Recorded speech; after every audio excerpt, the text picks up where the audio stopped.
আসসালামু আলাইকুম। কেমন আছেন সবাই? তো আজকের ভিডিওতে আমরা একটা কমান্ড সম্পর্কে জানবো যেটার নাম হচ্ছে দিগ।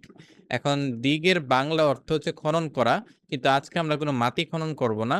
আমরা আজকে একটা ডোমেইনকে খনন করব।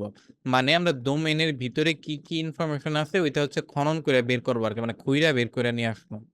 ঠিক আছে? তো এটার জন্য আমরা একটা কমান্ড ইউজ করব যেটার নাম হচ্ছে dig। এই dig কমান্ডের সাহায্যে আমরা একটা ডোমেইনের কিছু ইনফরমেশন বের করতে পারবো। কিরকম ইনফরমেশন? এটা আমরা একটা ডোমেইনের DNS সম্পর্কে জানতে পারবো আরকি। DNS মানে হচ্ছে ডোমেইন নেম সার্ভার। এখন DNS কি এটা যদি আপনারা না জানেন তাহলে আমি একটু এক্সপ্লেইন করি। প্রত্যেকটা ডোমেইনের কিন্তু একটা আইপি অ্যাড্রেস থাকে। এখন আমরা কোনো একটা ওয়েবসাইট যখন ভিজিট করি, ধরুন যে আমি এখানে আগে একটু Firefox একটু ওপেন করি। ধরুন যে আমি ওপেন করলাম google.com। আমি যদি এখানে ওপেন করি google.com, তখন কিন্তু ব্যাকগ্রাউন্ডে কি হইতেছে জানেন? আমাদের ব্রাউজার কিন্তু DNS এর কাছে যাইতেছে। DNS মানে কি? Domain name server. DNS হচ্ছে অনেকটা লগবুকের মতো। লগবুক বলতে কি একটা ডিকশনারি যেটার মধ্যে ডোমেইন নেম আছে আর এটার সাথে ওই ডোমেইনের সাথে কানেক্টেড আইপি অ্যাড্রেস আছে। মানে ব্রাউজার কিন্তু ডোমেইনের কাছ থেকে আইপিটা পায়া ওই আইপিতে ডাটা ট্রান্সফার করে। তো এইজন্য আমাদের DNS টা দরকার। আমি এই DNS লিখে সার্চ করি তাহলে হয়তোবা আপনারা ব্যাপারটা বুঝতে পারবেন। আমি এটা একটু পূরণ কইরা নিই। এই একটা জিনিস অনেক বিরক্তিকর লাগে মাঝে মধ্যে। লগইন করা না থাকলে মূলত এটা আসে। ওকে, আমি যখন এখানে DNS লিখে সার্চ করছি, তখন দেখেন আমি একটা ইমেজ ওপেন করি। তাহলে আপনারা প্রপারলি বুঝতে পারবেন যে DNS পেপারটা কি। আমি আশা করি যে আপনাদের মধ্যে বেশিরভাগ মানুষ জানেন যে DNS পেপারটা কি। তারপরেও আমি ব্যাপারটা একটু বুঝাই দিতেছি। একটু সিম্পল ওয়েতে আরকি। মেইন কথা দিগ যে কমান্ডটা আছে এটার মাধ্যমে আমরা একটা ডোমেইনের DNS এর ইনফরমেশন গুলো বের করতে পারবো। তো ওইটা কিভাবে বের করব এটা বুঝার আগে আমাদের আগে জানতে হবে যে DNS বা ডোমেইন নেম সার্ভার জিনিসটা কি। মেইনলি আমি আবার বলতেছি, প্রত্যেকটা ডোমেইন প্রত্যেকটা ডোমেইনের এক বা একাধিক আইপি থাকে। আমরা যখন ব্রাউজারে কোনো একটা কিছু সার্চ করি, তখন কিন্তু বা কোনো একটা ডোমেইন নেম যখন সার্চ করি, যখন আমি যেমন এখানে google.com এ আসছি, তখন কিন্তু ব্রাউজার কি করতেছে? DNS এর ব্যাকগ্রাউন্ডে এটার সাথে কোন আইপিটা কানেক্টেড ওইটা বের করতেছে। আর এটা বের করার জন্য যে ব্রাউজার DNS এর কাছে রিকোয়েস্ট করে। মানে DNS কে যে জিজ্ঞাসা করে যে, "ভাই google.com, আমি তো google.com এ যাইতে চাইতেছি, এখন google.com এর আইপিটা কি এটা আমাকে বলো।" তখন DNS আইপিটা দেয় আর ব্রাউজার তখন ওই ডাটাগুলো ওই আইপিতে ট্রান্সফার করে। মানে আমাদের ব্রাউজার তো ওই আইপিটাকে অ্যাক্সেস করার ট্রাই করে আরকি। এখন আমাদের ডোমেইনটা বানানো হইছে কারণ কি? কারণ আমাদের পক্ষে কিন্তু একটা আইপি অ্যাড্রেস মনে রাখা পসিবল না। আমাদের পক্ষে একটা ডোমেইন নেম মানে google.com, facebook.com বা আমার যেরকম ডোমেইন deathsoyon.com এটা মনে রাখা কিন্তু পসিবল। কিন্তু এটার সাথে কানেক্টেড আইপি গুলো কিন্তু আমাদের মনে রাখা পসিবল না। ওই কারণে ডোমেইন নেমটা তৈরি করা হইছে আরকি। আর এইজন্য এই প্রত্যেকটা ডোমেইনের সাথে কি মানে কোন আইপিটা কানেক্টেড ওইটা আমাদের জানার জন্য আছে DNS। এই যে এখানে DNS সার্ভার থাকে। এই DNS সার্ভারে ওই ইনফরমেশন গুলো থাকে আরকি যে কোন ডোমেইনের সাথে কোন আইপিটা কানেক্টেড। এখন ওই ব্যাপারটা বের করার জন্য বা জানার জন্য আমাদের কাছে একটা কমান্ড আছে, এটার নাম dig। এই dig কমান্ডের মাধ্যমে আমি একটা ডোমেইনের ইনফরমেশন বের করতে পারবো। আমি যদি এরকম এখানে যদি লিখি dig তারপরে google.com, তাহলে দেখেন এখানে কিছু ইনফরমেশন আমাকে দিয়ে দিতেছে। এখন এই ইনফরমেশন গুলো কি আমরা একটু বুঝার ট্রাই করি। এখানে হাবিজাবি অনেক কিছুই আছে। তবে আপনারা ফোকাস করেন এই যে এইটার মধ্যে। এখানে কিন্তু বলতেছে কি google.com এ মানে DNS এর মধ্যে অনেক রকম রেকর্ড থাকে আরকি। যেরকম A রেকর্ড থাকে, তারপরে আ আ 4A রেকর্ড থাকে, তারপর MX রেকর্ড থাকে, হ্যাঁ? তারপরে যে NS রেকর্ড থাকে। তো এরকম অনেক রকম রেকর্ড থাকে, যেটার মধ্যে একটা এই A রেকর্ড। এর রেকর্ডের মধ্যে একটা ডোমেইনের IPv4 এই যে এই অ্যাড্রেসটা থাকে আরকি। এখানে যেরকম দেখতেছেন যে এই যে এখানে google.com, তারপরে এখানে এ রেকর্ড, এ রেকর্ডটা কি? এটা এই আইপিটা। মানে আমাদের এ রেকর্ডটা এখানে দেখাই দিতেছে। এই google.com এর এ রেকর্ড এইটা। এটা বের করে দিতেছে আরকি। তো এটা যদি আপনারা আরেকটু ইজিলি দেখতে চান, তাহলে আমি লিখতে পারি google.com, আমি যে রেকর্ডটা দেখতে চাইতেছি ওইটার নাম দিব।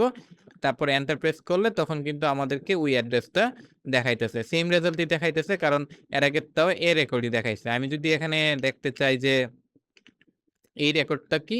তখন কিন্তু আমাকে যে এইটা দেখাইতেছে। এটা IPv6। 4টা এ মানে এই যে এই রেকর্ডটার নাম হচ্ছে মানে এই রেকর্ডটার কাজ হচ্ছে IPv6 স্টোর করা আর কি। তো এটা হচ্ছে আমরা এখানে দেখতে পারতেছি।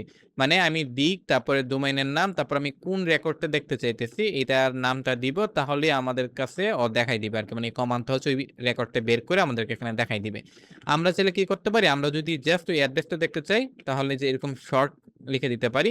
এখন এন্টার প্রেস করলে জাস্ট আমাদেরকে এই IPv6টা দেখাবে। ওরকম ভাবে কিন্তু আমরা চাইলে এ রেকর্ডটাও দেখতে পারি।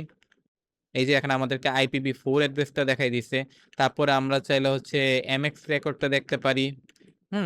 MX রেকর্ড হচ্ছে মেইল সার্ভার আর কি। মানে আমাদের ডোমেনের সাথে যে মেইল সার্ভারটা কানেক্টেড ওইটা কোনটা ইউজ হইতেছে এটা হচ্ছে আমরা এখানে দেখতে পারবো। আবার আমরা চাইলে TXT রেকর্ডও দেখতে পারি। তো এরকম অনেক রেকর্ড বা যত ধরনের রেকর্ডই আছে না কেন আমরা চাইলে NS রেকর্ডও দেখতে পারি। তো এই সবগুলো রেকর্ড কিন্তু আমরা চাইলে ইজিলি দিক কমান্ডের সাহায্যে দেখতে পারবো আর কি। NS টা এই যে NS রেকর্ড দেখাই দিচ্ছে। ঠিক আছে, আমি যদি এখানে আমার ডোমেইনটা ট্রাই করি, ধরুন যে আমি এখন আমার ডোমেইনের মধ্যে এই রেকর্ডটা দেখতে চাই, তখন কিন্তু এটা এখানে দেখাই দিবে আর কি। বা আমি যদি কোনো কিছু না দিই, জাস্ট নামটা দিই, তাহলে কিন্তু অন্যান্য ইনফরমেশন দেখাই দিবে। আবার আমি চাইলে একাধিক অপশন দিতে পারি যে এ রেকর্ড দেখতে চাচ্ছি, আমি হচ্ছে আমার IPv6টাও দেখতে চাচ্ছি, MX রেকর্ডও দেখতে চাচ্ছি। এন্টার প্রেস করলে প্রত্যেকটা জিনিস হচ্ছে দেখাই দিবে। যে এখানে আপনারা দেখতে পারতেছেন আমাকে এখানে আমার মেইল সার্ভারও বলে দিচ্ছে কোনগুলো।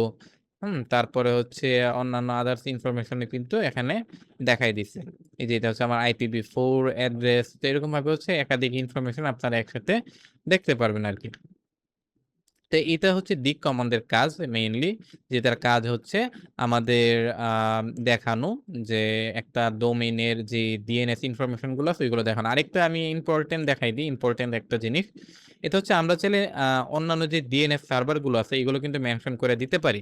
যেরকম আমি যদি 8.8.8.8 এই যে এটা লিখে তারপর মানে @ তারপরে হচ্ছে কোন একটা DNS সার্ভারের অ্যাড্রেস, তারপরে আমি আমার ডোমেইনটা দিই, তাহলে চেক করবে কি এই যে এক্স্যাক্টলি এই যে DNS সার্ভারটা আছে ওইটার থ্রুতে হচ্ছে চেক মানে ইনফরমেশন গুলো বের করার ট্রাই করবে। তো আপনারা চাইলে এটাও ইউজ করতে পারেন।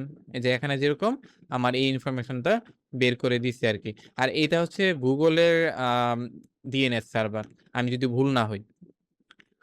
আমরা একটু ChatGPT কে জিজ্ঞাসা করি, দেখি আমরা কি ঠিক কিনা।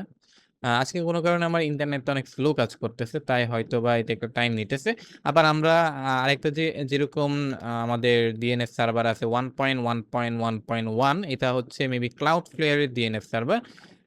এটাতে যদি আমি এন্টার প্রেস করি তাহলে আমার ইনফরমেশন বের করে দিবে আর কি, যে Cloudflare এর DNS সার্ভারে আমার কোন আইপিতে স্টোর করা আছে। আচ্ছা, 8.8.8.8 is Google DNS সার্ভার। জিজ্ঞাসা করি ওকে, দেখি ও কি বলে। হ্যাঁ, এই যে 8.8.8 এটা হচ্ছে গুগলের পাবলিক DNS সার্ভার। আর এটা হচ্ছে গুগলের সেকেন্ডারি DNS সার্ভার। আমরা ওইটা দিয়ে একটু ট্রাই করি তো দেখি কাজ করে কিনা। আমরা কি লিখবো, আমরা লিখবো হচ্ছে 8.8. তারপরে 4.4, এটা হচ্ছে সেকেন্ডারি DNS সার্ভার। এটা থেকেও কিন্তু আমাদের সেম আইপিটা দেখাইতেছে। আমরা চাইলে দেখতে পারি যে আমাদের IPv6 অ্যাড্রেস কোনটা স্টোর হয়ে আছে ওই DNS সার্ভারে। তো এরকম ভাবে আপনারা একাধিক DNS সার্ভার হয়ে হচ্ছে ওই ইনফরমেশন গুলো বের করতে পারেন আর কি, যে কি কি আছে। তো এখানে আমার এই ডোমেনের সাথে কোনো IPv6 অ্যাড্রেস নাই আর কি, যার কারণে কোনো IPv6 অ্যাড্রেস দেখাইতেছে না।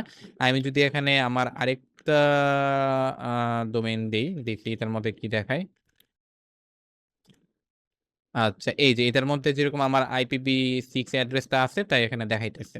এখন এই জিনিসটা আপনার কখন লাগবে, তো বিভিন্ন ইউজ কেস আছে এটার। তবে একটা অতি গুরুত্বপূর্ণ ইউজ কেস আমি আপনাদেরকে বলি, মানে এজ এ ডেভেলপার, যদি আপনারা ডেভেলপার হয়ে থাকেন তখন, বা ডেভেলপার বলেন বা ডেভঅপস ইঞ্জিনিয়ার হয়ে থাকেন, তাহলে এটা কখন লাগবে, ধরুন যে আপনি আপনার ডোমেইনের DNS সেটিং এ যে আপনার সার্ভারের আইপিটা চেঞ্জ করছেন, কিন্তু তারপর এটা কাজ করতেছে না, তখন কিন্তু আপনারা চাইলে এই দিক কমান্ডের মাধ্যমে দেখতে পারেন যে এটা কি DNS সার্ভারে আপডেট হয়েছে কিনা, মানে প্রবলেম থেকে DNS সার্ভারে নাকি অন্য কোথাও। তো তখন কিন্তু আপনারা এই যে দিক কমান্ডের মাধ্যমে ইজিলি দেখতে পারবেন যে আপনার ডোমেনের IPv4 অ্যাড্রেস বা IPv6 অ্যাড্রেস থেকে আপডেট হয়েছে কিনা, বা মেইল সার্ভারের অ্যাড্রেস এগুলোকে আপডেট হয়েছে কিনা ওই DNS সার্ভারে। যদি আপডেট হয়ে থাকে তাহলে তো আপনি বুঝে গেলেন যে ভাই আমার DNS সেটিং এর মধ্যে কোনো মানে প্রবলেম নাই, আমার প্রবলেম অন্য কোথাও। তো আপনার কিন্তু এখানে এই যে ডিবাগ করার টাইমটা কিন্তু অনেক কমে যাইতেছে। তো ওইরকম জায়গার মধ্যে আপনার দিক কমান্ডটা অনেক কাজে লাগে। আপনারা এই যে দেখতে পারতেছেন স্পেসিফিক একটা DNS সার্ভার হয়েও কিন্তু টেস্ট করতে পারবেন যে আপনার ডোমেনের মধ্যে ওই স্পেসিফিক DNS অ্যাড্রেসটা কি চেঞ্জ হয়েছে কি হয়েছে না, বা এখন কোন অ্যাড্রেসটা হচ্ছে স্টোর করা আছে। তো এরকম বিভিন্ন কাজে হচ্ছে দিক কমান্ডটা কাজে লাগে আর কি। তো এই জন্য আমি ভাবলাম যে এটা নিয়ে একটা সিম্পল ভিডিও বানাই, আমরা একটু ডোমেইনটাকে খনন করে দেখি যে ডোমেইনকে কিভাবে খনন করা লাগে। এতদিন তো আমরা মাটি খনন করতে পারছি, তাই না? মানে এজ এ বাঙালি আমরা তো অনেকে মাটি খনন করতে পারি, কিন্তু আমরা কিভাবে ডোমেইন খনন করব এটা কিন্তু আজকে শিখে গেলাম। তো আজকের ভিডিওতে এইটুকুই। এর পরবর্তী ভিডিওতে আমি অন্য কোনো একটা কমান্ড বা অন্য কোনো একটা টপিক নিয়ে আবার আলোচনা করব। তার আগ পর্যন্ত ভালো থাকবেন। আসসালামু আলাইকুম।